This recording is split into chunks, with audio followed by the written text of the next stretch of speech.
Hello mga guys. Updates tayo. May napanood pala ako ng balita or nakita ko ng balita na si Congressman Kiko Barsaga ay suspindido sa Ethics Committee dahil doon sa mga pinaggagawa niya.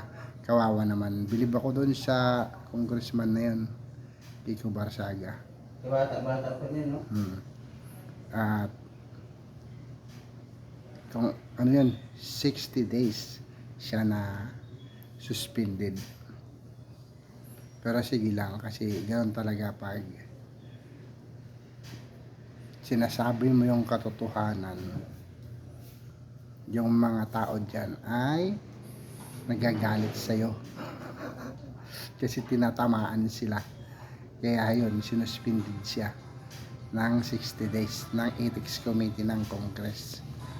Kaya patuloy lang, Kiko Barsaga, ayos yan.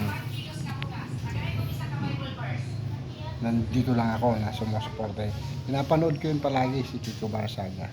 So para kitang-kita pala yung wifi ko sa salamin. Yan. Kasi ganun talaga yun. Congressman Kiko Barsaga, patuloy lang, huwag kang susuko. Kahit suspendido ka ng 60 days, ayos lang yan. Ang malaga, sinasabi mo yung katotohanan.